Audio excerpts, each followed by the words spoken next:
Hare Krishna. And welcome back to another reading of Renunciation Through Wisdom. This section is called Offering a Leaf, a Flower, a Fruit, or a Little Water. Still, the section, or the chapter, rather, is the Science of Devotion. We are on page 109. Looks like we're roughly halfway through. So let's continue. One should always keep in mind that it is unnecessary to worship anyone but Lord Krishna, especially in this age of Kali. Especially in this age of Kali, it is impossible to perform opulent sacrifice and worship. Of late, it has become a popular practice to publicly worship demigods with great pomp. Such worship is conducted whimsically, without following the scriptural rules. It is an excuse for people in the mode of ignorance to engage in base sense enjoyment and fiendish revelry. No ethics are maintained, no arrangements made for sumptuous public feasting, nor authorized mantras chanted, no proper offering made to the deities. These occasions are simply an excuse for wild singing, dancing, and misbehaving, while such worship is unauthorized. Therefore, intelligent people will follow the process of the congregational chanting of the holy name of God, and in this way worship Lord Gauranga, who is Krishna himself, with a golden complexion. Worshipping Lord Krishna is not an expensive affair, and worshipping Lord Chaitanya is even easier and less expensive than worshipping Lord Krishna. The reason is that the little effort taken to collect a leaf, a flower, a fruit, or some water for the worship of Lord Krishna is not even required in Lord Chaitanya's worship. But in any case, both the Supreme Lords can be worshipped easily in any country, in any condition by anyone. Be he foolish or wise, sinful or pious, high-born or low-born, rich or poor. Thus we find Lord Krishna saying in the Bhagavad-Gita 9.26, Patram pushpam palam toyam yome bhaktya prayachati tadaham bhaktiparitam ashnami prayatatmanaha. Quote, if one offers me with love and devotion a leaf, a flower, a fruit, or water, I will accept it.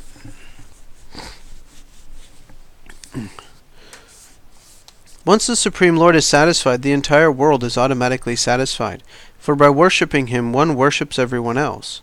Just as an entire tree, branches, leaves, and so on, receives water once the root of the tree is watered, so when Lord Krishna is worshipped and satisfied, then all the demigods and human beings are worshipped and satisfied.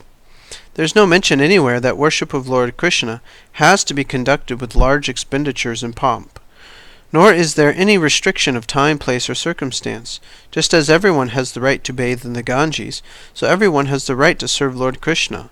Fruits, flowers, leaves, and water are available everywhere. Even a pauper can arrange to find these four things with very little effort and at no cost.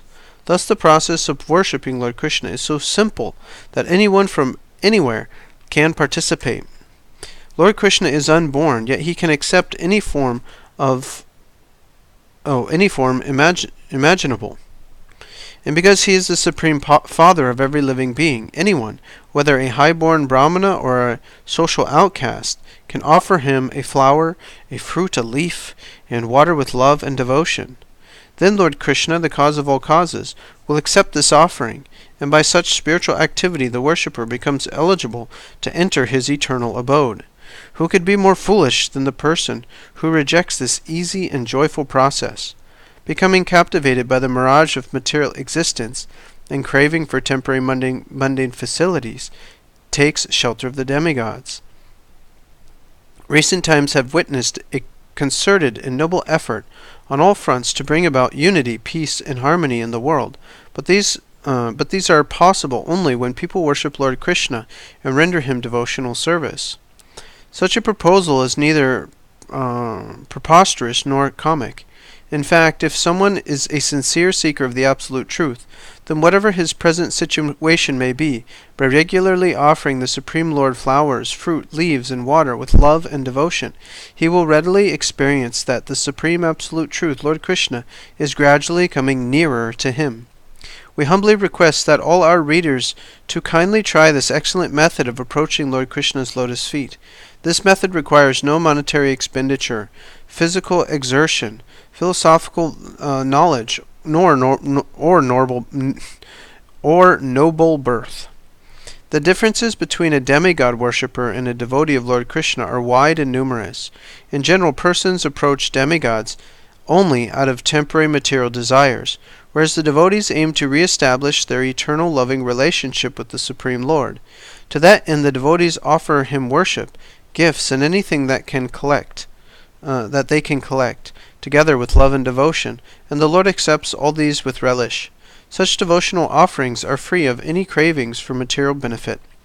By contrast, the polytheists' offerings, which are laden with selfish motivations for material gain, are never accepted by the Supreme Lord, even if these offerings are opulent and elaborate. The demigod worshippers have no real love or devotion for the particular demigod they worship, yet Lord Krishna is so merciful that he fulfills the material desires of the foolish demigod worshippers. Lord Krishna never accepts any offering bereft of love and devotion. A person who is not hungry cannot suddenly develop an appetite, even if he is given delectable food. Similarly, the Lord has no attraction for opulent offerings made without love and devotion. We have already discussed that unauthorized worship of the Supreme Lord stems from the absence of devotion and the presence of material desire. One who is full of devotion aims to satisfy the Supreme Lord's senses, while one who is full of material desire aims to gratify his own senses.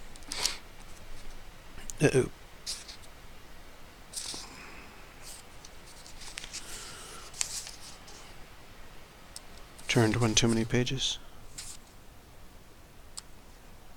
Okay. Those who carry in their hearts the desire to gratify themselves, but make a show of serving the Supreme Lord, will never experience the joys of being a real devotee. The scriptures have aptly described them as mercenaries.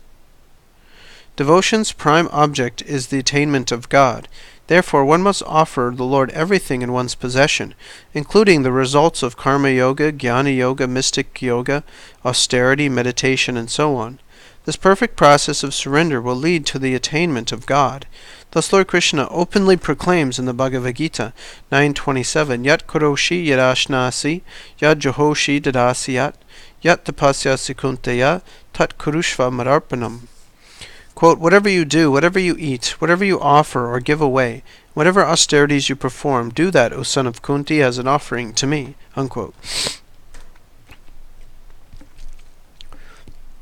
If a person follows this injunction and with love offers the Lord everything he has, wife, house, family, intelligence, learning, business, religiosity, labor, food, water, whatever is required to maintain the body, and even lust, greed, and anger, then the Lord accepts these offerings and completely satisfies the offerer. And at the time of death the Lord takes such a surrendered soul to his supreme abode. The demigods are empowered to accept only certain types of offerings, whereas Lord Krishna can accept the karma pala, or fruit of results, of everyone. The Supreme Lord alone is powerful enough to accept conflicting fruit of results and moods of worship. This indicates Krishna's supreme lordship and absolute position. It is unlikely that all humanity will be able to understand the science of pure devotional service. Yet everyone always has an ability to attain the Lord's lotus feet, even in the face of striking odds. Therefore, the best course is to offer everything to the Supreme Lord. All the points we have discussed regarding Naishkama karma are mentioned in detail in the scriptures. Pandits define Naishkama karma as activities free from the desire for fruit of gain or empirical knowledge. Only such transcendental activities can be offered to Lord Krishna, but all activities, whether verbal, physical, or mental, are transcendental if offered to the Lord with love and devotion. And he duly receives these offerings by his causeless mercy. However, At this juncture, we must avoid committing a mistake.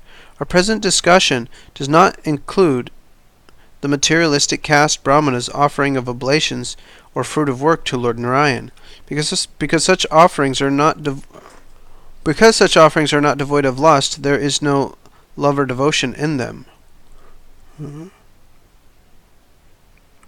We have earlier established that the main criterion for a proper offering to the Lord is that it be done with love and devotion, for the satisfaction of his senses. Hence we must understand that not only those things or services offered solely for the pleasure of the Supreme Lord are actually accepted by him. Exerting oneself to satisfy one's own hunger is kama karma, fruit of activity, but tireless effort to feed the Supreme Lord with delicacies is naishkama karma, transcendental work aimed at pleasing him. Pleasing the Lord should be the sole purpose of commerce and trade, and also of research, science, charity, austerity, and all other activities. Such a practice will inspire one to hear and chant transcendental topics related to Lord Krishna. And this hearing and chanting are the foremost of the ninefold devotional activities. In Vedic times, all human activities were strongly affiliated with devotional service to the Supreme Lord. Today, the same eternal principle applies. Everything must be utilized in the Lord's service. Lord Krishna is the supreme enjoyer of all sacrifices. Thus he accepts the fruits of everyone's labor, and by so doing he crowns all his devotees' endeavors with glowing success. Such is the transcendental potency possessed by the omnipotent Lord. We must pay careful heed, however, never to allow the desire for self-aggrandizement or sense gratification to surreptitiously slip into our consciousness while we are performing devotional service. We should simply follow in the footsteps of the previous spiritual masters. In the Lord's presence, everyone is equal. Therefore, whoever serves the Lord with unwavering single-mindedness is listed among his close associates. They are truly Hari-janas, Lord Hari's own men. To rubber stamp as a Hari-jana a person who does not possess the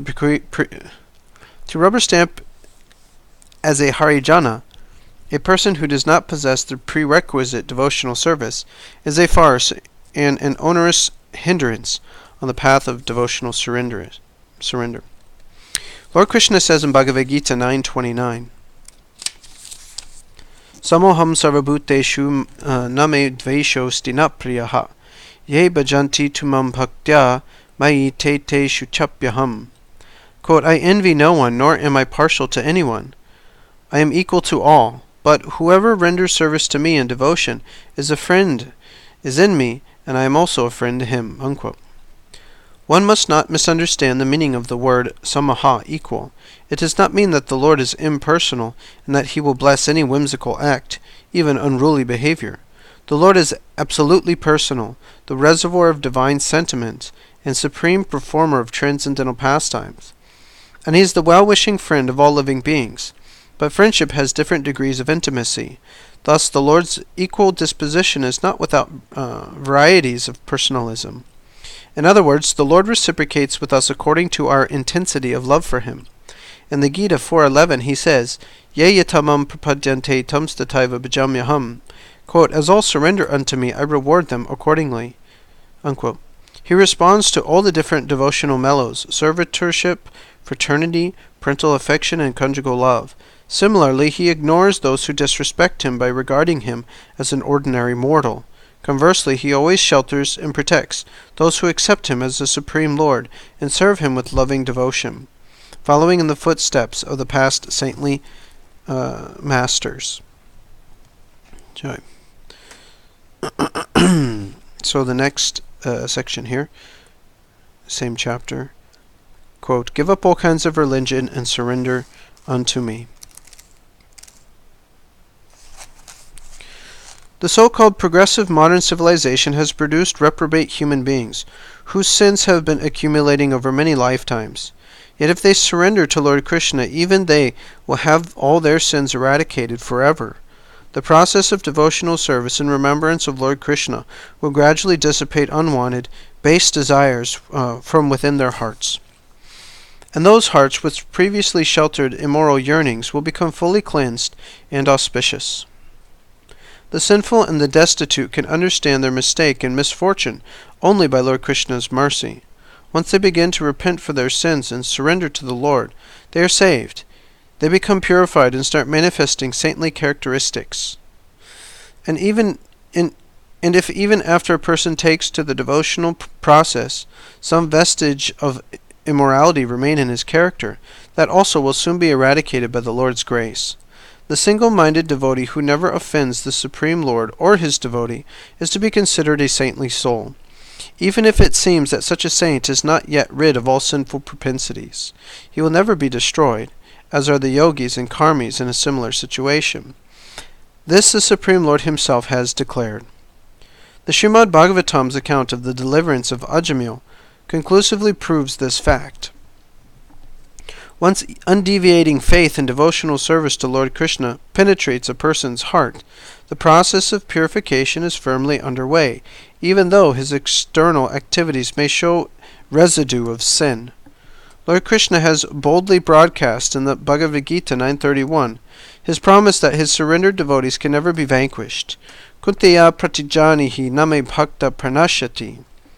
That Lord Krishna will always protect his devotees is proved in this verse, especially since the Lord, instead of declaring the promise to himself, asked the valiant prince Arjuna to do so on his behalf. The Lord may break his own promise, but because he is favorable to his devotees, he will always try to uphold their promises. By breaking his own promise and keeping Bhishmadev's on the battlefield of Kurukshetra, the Lord has proved beyond a doubt that he favors his surrendered devotees. A Brahmana or someone of noble birth endowed with beauty, wealth, and learning may fallaciously conclude that elimination of degraded habits still visible in a devotee can occur only in the case of a Brahmana like Ajamil.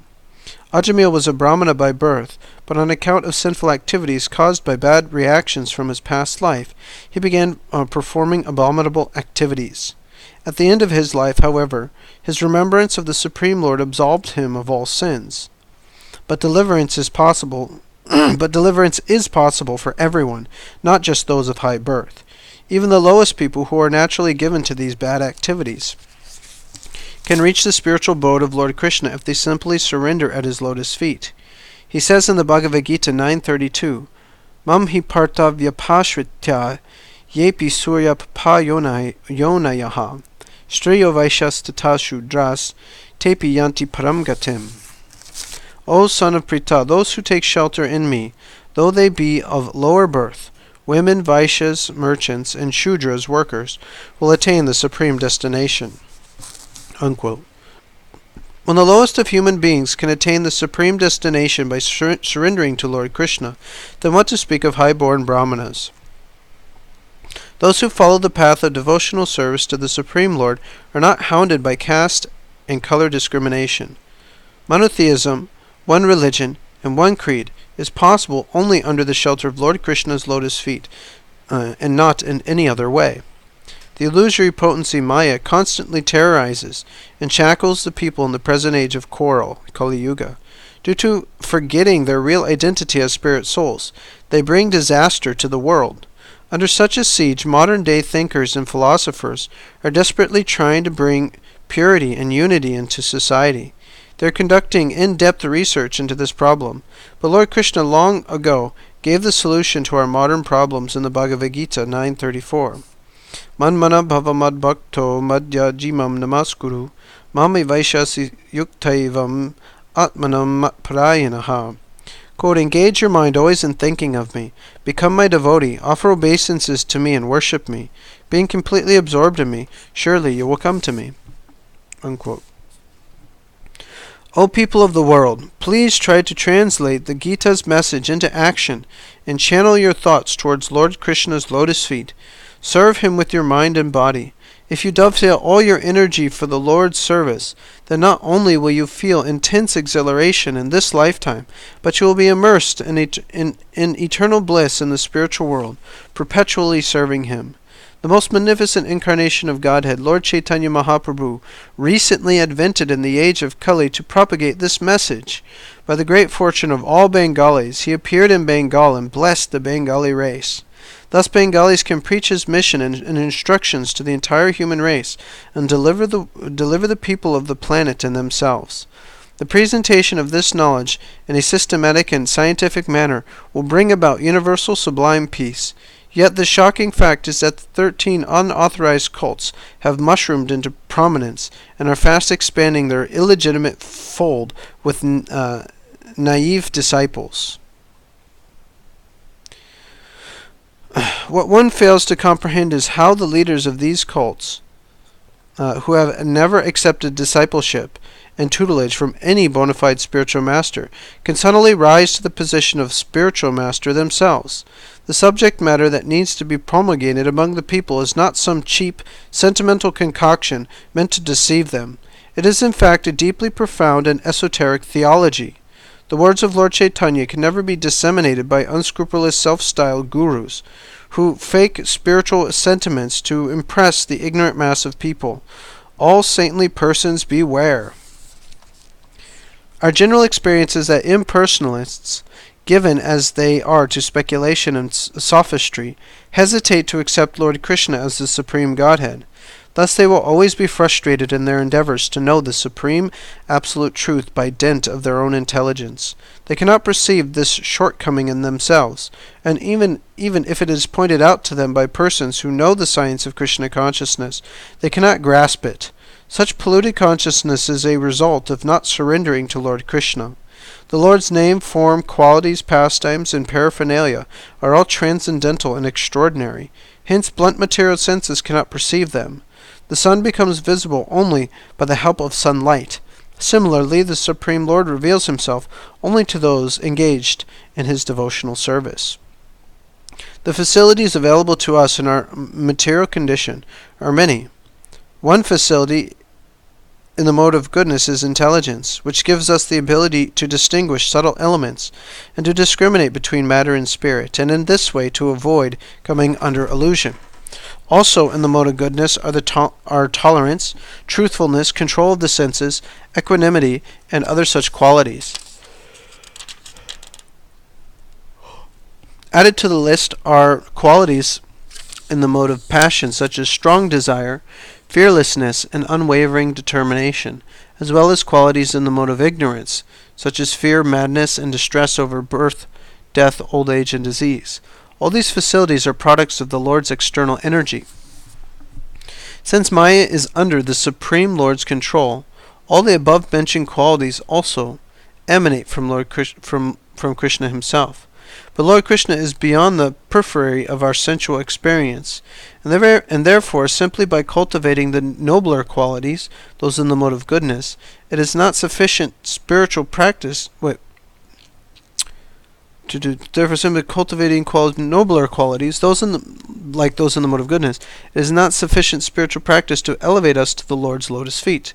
The only way to overcome Maya is to take complete shelter at the Lord's lotus feet. Krishna states in Bhagavad-Gita 7:14 that those who surrender to him can easily cross beyond Maya. Once Maya is surmounted, one's endeavor is crowned with the realization that Lord Krishna is the Supreme Personality of Godhead. As Lord Brahma says in the Brahma Samhita 5:1, Ishvara Parama Krishna Sachidananda Vigraha Anadir Govinda Sarvakarana Karanam. Quote, Krishna, who is known as Govinda, is the Supreme Godhead. He has an eternal blissful spiritual body. He is the origin of all. He has no other origin, and he is the prime cause of all causes. Unquote. Only when one is freed from the influences of Maya can one perceive the transcendental opulence, power, fame, beauty, knowledge, and renunciation of the Supreme Lord. With this transcendental realization, one can fathom the Supreme Lord's own words in the Bhagavad-Gita 10:8-10. Quote, I am the source of all spiritual and material worlds. Everything emanates from me. The wise who perfectly know this engage in my devotional service and worship me with all their hearts. The thoughts of my pure devotees dwell in me, their lives are fully devoted to my service, and they derive great satisfaction and bliss from always enlightening one another and conversing about me. To those who are constantly devoted to serving me with love, I give the understanding by which they can come to me." Unquote. Next section. All perfections come from Bhakti-yoga. Whatever exists, manifest or unmanifest, material or spiritual, has one primary source, the Supreme Lord Krishna. He is the primeval supreme controller, the cause of all causes, the Lord of all lords. As the supersoul within the heart, he inspires all activities of a transcendently situated devotee. Those who possess true knowledge of the absolute truth can render service to Lord Krishna in the mood of a servitor, a friend, and so on. Their hearts are always absorbed in thoughts of Lord Krishna, and they yearn to perceive and relish his eternal, transcendental pastimes. By the grace of the Supreme Lord, these unalloyed devotees can unravel the mysteries of his intimate worship. Then, due to their love for the Lord, they find it difficult to maintain their lives without hearing and chanting the glories of the Lord's name, form, qualities, pastimes, associates, and paraphernalia. They seek the association of like-minded devotees, and with them they dive into the ocean of nectar of devotion. Situated in their spiritual identity, they relish spiritual changes and hear, discuss, and remember the all-auspicious topics of Lord Krishna's transcendental pastimes, thus practicing the ninefold devotional process. They execute this ninefold devotional service in the stage of sadhana or practice, and feel deep satisfaction in the perfected or siddha stage. They become saturated with the transcendental spiritual mellows of servitorship, friendship, and so on, from which they derive divine ecstasy. Lord Krishna grants genuine transcendental understanding, Bhakti-yoga, to those devotees who experience spiritual satisfaction and divine bliss through constant devotional service. Gradually, their specific devotional attitude increases to the point where they can relish pure love of God. In the stage of bhava, or spontaneous devotional service and ecstasy, there is a direct transcendental exchange of mellows between Lord Krishna and his pure devotee. The Supreme Lord himself gives his devotee Bhakti-yoga, or spiritual intelligence, and the devotee, acting with that intelligence, serves the Lord until he gradually approaches the Lord's supreme abode. Such a devotee can never be affected by ignorance. The impersonalists and empiric philosophers consider the unalloyed devotees of the Lord sentimental fools, and thus they deride them. This is a big offense. Such offenses cause the impersonalists and pseudo-devotees to slowly become demoniac. Having lost good sense and a stable mind, they gradually develop animosity towards the Supreme Lord and find all their life's endeavors reduced to suffering and futility. If one of these deluded demoniac impersonalists comes in contact with a pure devotee and by his mercy regains his lost insight, then he can begin to understand that the pure devotees he offended are exchanging spiritual mellows with Lord Krishna and are thus forever free from ignorance and illusion. The impersonalist must understand that the Supreme Lord, acting from within as the Supersoul, removes all ignorance from the devotees' hearts. As Lord Krishna states in the Bhagavad-Gita 10:11, Te shamevanukam parta maham agyana jam tamaha nasham yatyatma bhavasto jnana dipena bhashvata.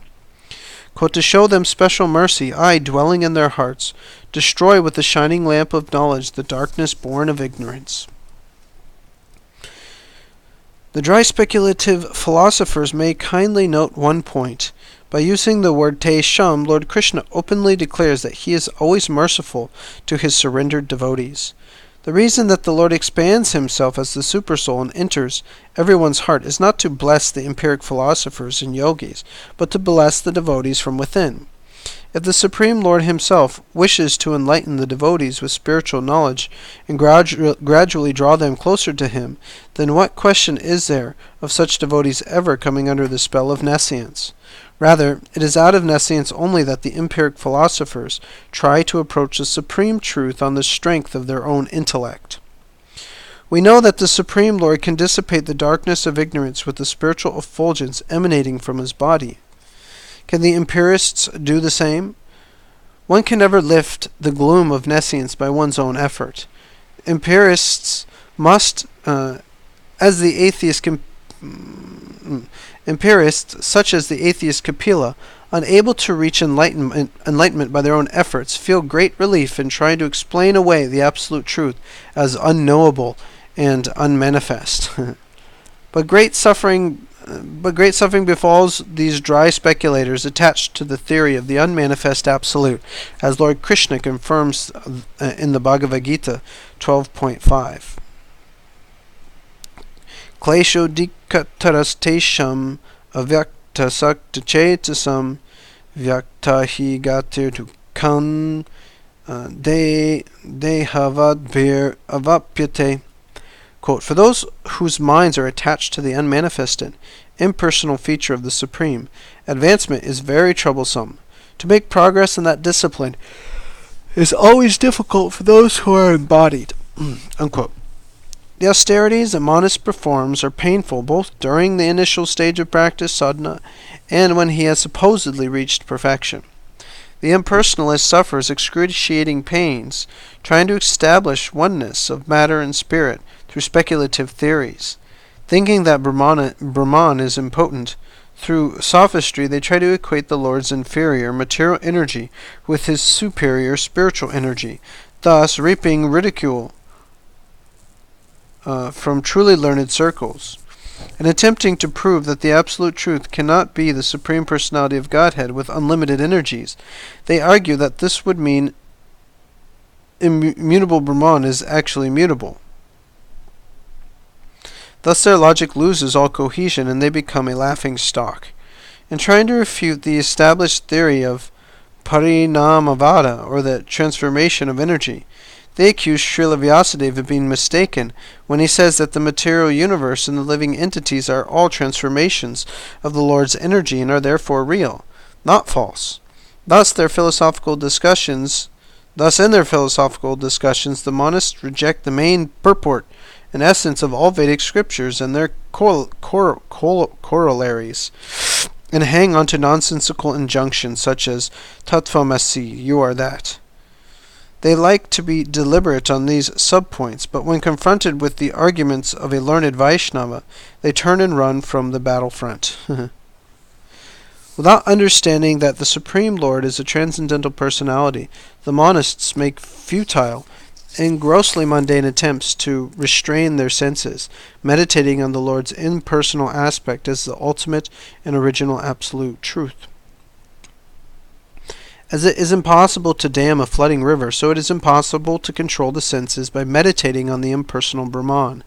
As the great sage Sanata Kumar says in the Srimad Bhagavatam 4.22.39, quote, the devotees who are always engaged in the service of the toes of the lotus feet of the Lord can easily overcome hard-knotted desires for fruitive activities.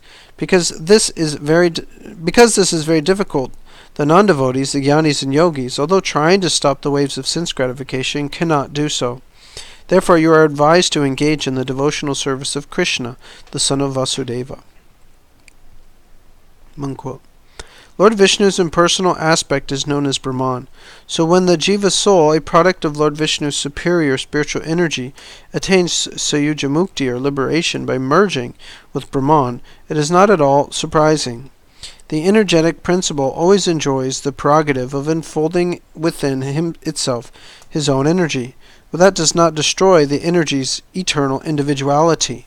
The impersonalists, desiring to merge with Brahman and knowing that it is feasible, still experience intense suffering in their effort to reach Brahmananda, the bliss of Brahman. The Lord's devotees consider the pleasure of such liberation worse than hell. The impersonalists, in trying to destroy the illusion inherent in material forms, do away with even the eternal spiritual forms. That is indeed very foolish. Treating a patient to cure his disease is one thing, but ending the patient along with the disease is the work of an idiot. Thus we have the instructions from the great authority Brahma in the Srimad Bhagavatam 10.14.4. Quote, "My dear Lord, devotional service unto you is the best path for self-realization. If one gives up that path and engages in the cultivation of speculative knowledge, he will simply undergo a troublesome process and will not achieve his desired result. As a person who beats an empty husk of wheat cannot get grain, one who simply speculates cannot achieve self-realization. His only gain is trouble." Unquote. Instead of becoming an impersonalist and inviting misfortune and misery, the devotee surrenders to Lord Krishna and never suffers in this world. When he leaves his present body, he transcends the material platform and becomes eligible to participate in the Lord's eternal pastimes. As a supersoul, Lord Krishna enlightens the devotee from within the heart and disperses the gloom of ignorance. The Lord gives the devotee the spiritual intelligence to attain him. The ocean of nescience is very difficult to cross, but when the devotee attempts to cross it, the Lord himself intervenes to help. Alone the devotee would surely drown, but with the Lord's help he easily crosses over.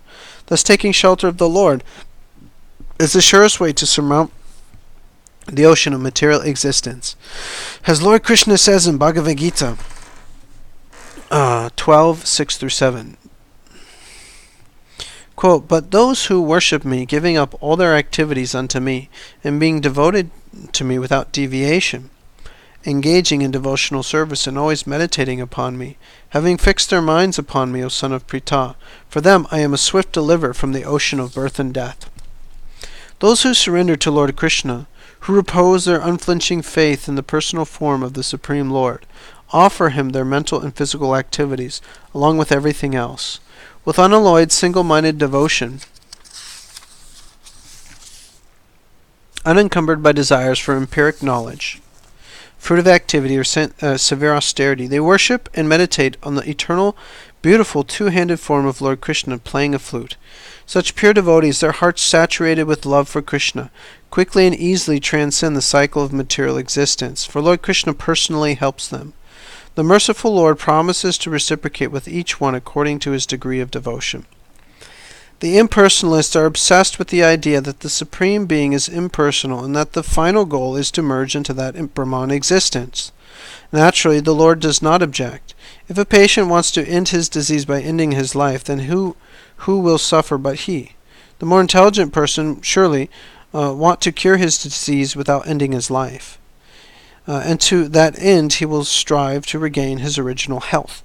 Similarly, the soul infected with the material disease should want to return to his pure original state without annihilating his individual identity.